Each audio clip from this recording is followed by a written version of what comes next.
Bonjour et bienvenue dans ce point marché du mois de septembre. Alors depuis le dernier point marché du début du mois de juillet, plusieurs évolutions sont à noter. D'abord, on observe que les marchés d'actifs risqués, que ce soit les marchés d'actions ou les marchés des obligations d'entreprise, ont continué d'être portés par un environnement jugé plutôt favorable par les investisseurs. L'épidémie aux États-Unis et à l'échelle mondiale a tendance à refluer. Ce n'est pas le cas en Europe, on reviendra sur ce point, mais c'est un facteur vrai aux États-Unis. On voit en Europe que les politiques économiques, budgétaires sont plutôt étendues dans le temps. Donc les mesures de soutien sont étendues dans le temps. Et sur le plan microéconomique, on voit des entreprises qui ont publié des résultats qui sont meilleurs que ce qui avait été anticipé. Et puis il y a un facteur commun aussi derrière la performance positive de l'ensemble des actifs risqués, c'est que les taux d'intérêt réels ont continué de se replier, notamment aux États-Unis, durant cet été. Alors sur le plan politique, de la politique budgétaire et de la politique monétaire, il y a deux grandes nouvelles depuis le début du mois de juillet. D'abord, le fonds de relance européen, sur lesquels les Européens ont fini par s'entendre à la fin du mois de juillet et qui change la donne en matière de politique budgétaire à moyen terme et de facteurs de soutien d'investissement à moyen terme en Europe. Et puis deux, les banques centrales qui continuent de communiquer sur des conditions monétaires qui vont rester accommodantes pendant encore très longtemps. C'est vrai du côté de la Banque centrale européenne, c'est vrai du côté de la Réserve fédérale.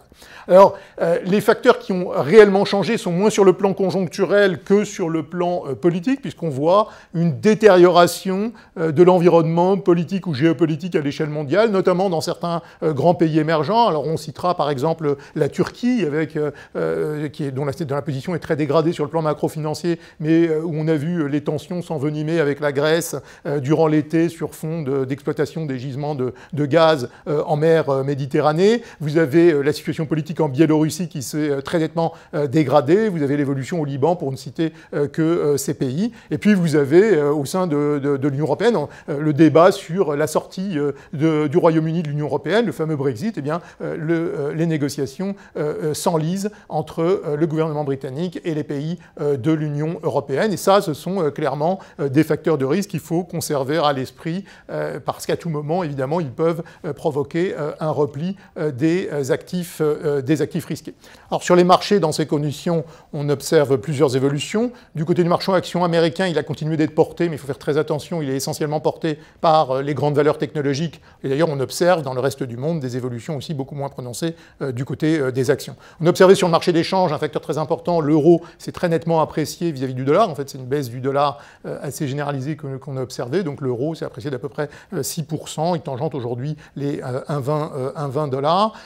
On observe des taux d'intérêt qui sont plutôt restés assez stables sur la période, en raison de l'évolution géopolitique depuis le début de l'année, et puis de l'incertitude quant à l'évolution de la pandémie. On a l'or qui a connu une très forte progression. Alors certes, il a connu un léger repli sur la période récente, mais dans l'ensemble, il a été poussé à la hausse par les facteurs d'incertitude et par le fait que les taux d'intérêt réels sont très faibles. Vous avez le prix du baril qui a continué de monter, le prix du baril de pétrole de Brent, de qualité mer du Nord, qui était aujourd'hui à 45 $ et qui traduit bien la poursuite des anticipations de reprise de l'activité économique. Et puis, je l'ai mentionné, des taux d'intérêt qui restent plutôt dans l'ensemble ancrés par les politiques des banques centrales. Alors, à quoi faut-il s'attendre dorénavant sur le plan économique? En zone euro, la bonne nouvelle, c'est que l'essentiel des besoins de financement de la zone euro ont déjà été faits, et donc la Banque centrale européenne aura donc des marges de manœuvre en cas de tension accrue, ce qui est plutôt bon signe, et nous amène à penser que les emprunts d'État des pays périphériques continueront, alors les taux d'intérêt de ces pays-là continueront de rester particulièrement contenus. Ce qu'il faut avoir en tête, c'est que les meilleures nouvelles économiques étaient concentrées sur le troisième trimestre, et on s'attend, en raison de l'incertitude globale, à ce que tant les ménages que les entreprises, quand même, continuent de conserver des volants de liquidité ou une partie de leur épargne inchangée, parce que l'incertitude reste élevée, l'incertitude globale reste élevée. Et ça pourrait peser quand même sur l'activité économique, passer le rattrapage technique qu'on a observé durant l'été. Donc on s'attend quand même à une croissance économique qui sera plus molle, qui sera plus molle, notamment au 4e trimestre ou au 1er trimestre de l'année prochaine.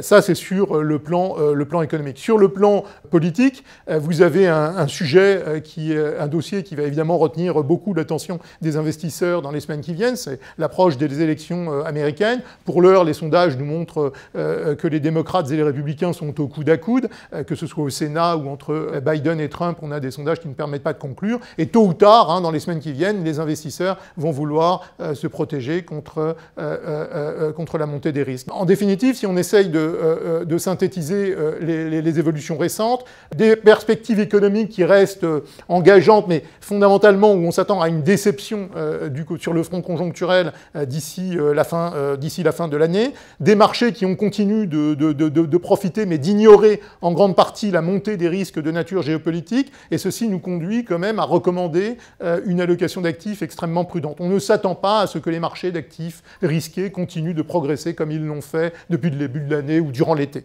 Cela nous semble très improbable. Ça ne signifie pas qu'il n'y a pas des opportunités sectorielles à jouer dans la période qui vient, mais il faut s'attendre quand même à des marchés qui soient beaucoup moins portés que sur la période récente, et ce en raison notamment de l'évolution du climat d'incertitude globale. Sur le front de la pandémie, on peut simplement donner un élément rassurant. Il est vrai qu'en Europe, les chiffres montrent que l'épidémie n'est clairement pas sous contrôle. Ceci dit, ce qu'on sait, c'est que les autorités ne vont pas opter pour un reconfinement général de la population, ce qui signifie qu'en réalité, les mesures de distanciation sociale devraient suffire et on n'aura pas le repli de l'activité économique qu'on a connu, bien sûr, au deuxième trimestre. Donc, dans l'ensemble, une conjoncture qui va sans doute être un peu moins forte que ce qu'on a vu au 3e trimestre, des marchés financiers qui seront sans doute un peu moins portés et des risques géopolitiques ou politiques qui vont dominer sans doute l'actualité dans les semaines qui viennent et qui nous conduisent à avoir ou à recommander une attitude très prudente, un positionnement très prudent dans les portefeuilles. Merci pour votre attention et rendez-vous à notre prochain point marché du mois d'octobre.